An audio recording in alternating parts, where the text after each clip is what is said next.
இருக்கட்டும், விட்டுவிடு என்று பத்துவா செய்தார். பிறகு மீண்டும் அவனுடைய ஒட்டகங்கள் எல்லாம் மௌத்தாக்கப்பட்டு பழைய நிலைமைக்கு போனான். இப்படியே ஒவ்வொருவராக சந்தித்து முதல் 2 பேரும் அப்படியே மாறு செய்தார்கள். அல்லாஹ்வின் கோபத்திற்கு ஆளானார்கள். கண் தெரியாதவரிடம், இப்போது பணக்காரனாய் இருக்கிறவரிடம் வந்து அந்த மலக்கு கேட்டார், எனக்கு கண் பார்வை இல்லை, ஒரு ஆடு கொடு. அவர் சொன்னார், ஒரு காலத்தில் உன்னை போல்தான் நானும் குருடனாக இருந்தேன். யாரோ ஒருவர் நல்லவர் துவா செய்தார், எனக்கு பார்வை கிடைத்தது. அவர் துவா செய்தார், ஒரு ஆடு கிடைத்தது. அதில் தான் இவ்வளவு வளங்களை அல்லாஹ் தந்தான். உனக்கு தேவையான ஆட்டை நீ எடுத்துக்கொள் என்று சொல்லி அல்லாஹ்விற்காக இதை தருகிறேன் என்று சொல்லி அவர் சொன்ன போது பெருமானார் ஸல்லல்லாஹு அலைஹி வஸல்லம் சொன்னார்கள், அந்த மலக்கு சொன்ன வார்த்தை ஹதீஸில் இருக்கிறது, இன்னமா இப்தலீதும் ஃபகத் ரதியல்லாஹு அன்க.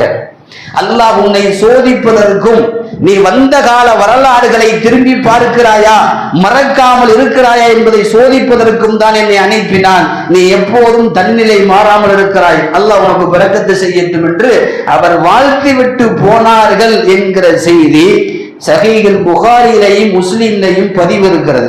இந்த செய்தியை சஹாபாக்களுக்கு சொல்லிவிட்டு பெருமானார் ஸல்லல்லாஹு அலைஹி வஸல்லம் இதை இப்படி முடித்தார்கள், நீ வசதி வாய்ப்போடு இருக்கிற போது உன் வாசலிலே வந்து எனக்கு ஏதாவது தரமாட்டாயா என்று சொல்லி வருகிற எந்த வறியவரும் உன் பழைய வாழ்க்கையை நினைவு கூறுவதற்கு தான் என்று சொன்னார்கள் ஸல்லல்லாஹு அலைஹி வஸல்லம். யாராவது எனக்கு முடியவில்லை என்கிற போது, நான் ஒரு காலத்தில் அப்படித்தானே இருந்தேன், இப்படித்தானே நானும் இருந்தேன் என்று அவர் நினைத்து பார்க்க வேண்டும் என்பதற்குத்தான் அல்லாஹ் நம்முடைய கண் முன்னே மலக்குகளை தான் அனுப்ப வேண்டும் என்றல்ல. சில யாசர்கள் வரலாம், சில தேவையுள்ளவர்கள் வரலாம், அல்லது ஏதாவது ஒரு விஷயத்தை நாம் பார்க்கலாம். பார்க்கிற போது நம்முடைய கலந்த காலத்தினுடைய கஷ்ட நஷ்டங்களை அவர் நினைச்சு பார்க்கணும், அதன்படி அவருடைய பொருளாதாரத்தை செலவழிக்க வேண்டும் என்பதுதான் இதனுடைய வரலாறுகளை நாம் தெரிந்து கொள்ள வேண்டிய விஷயமாகும். நபி ஸல்லல்லாஹு அலைஹி வஸல்லம் நிறைய இடங்கள்ல இப்படி வருது ஹதீஸ். யாராவது ஆடு மேய்ச்சிட்டு இருந்தாங்கன்னா பெருமானார் அதை பார்த்துட்டே இருந்து சஹாபாக்களை கூப்பிட்டு சொல்லுவாங்களாம், இன்னைக்கு நான் முஹம்மது ரசூலுல்லாஹ் என்று அல்லாஹ் என்னை ரசூலாக ஆக்கி இருக்கிறார்.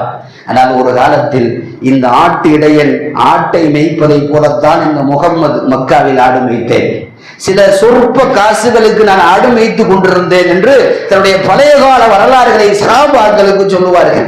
எவ்வளவு பெரிய பதவிகள் பட்டங்கள் வந்தாலும் அவருடைய பார்வை என் காலம் இப்படி இருந்தது என்கிற அந்த கஷ்டமான காலத்தை நினைவு கூற வேண்டும் என்பதை பெருமானார் நமக்கு சொல்லி காட்டுகிறார்கள். உமர் ரலியல்லாஹு அன்ஹு பதவி ஏற்று, அபூபக்கர் ரலியல்லாஹுவுக்கு பிறகு பதவி ஏற்று முதலில் நகர்வதற்காக போகிறார்கள். பொதுவாக அந்த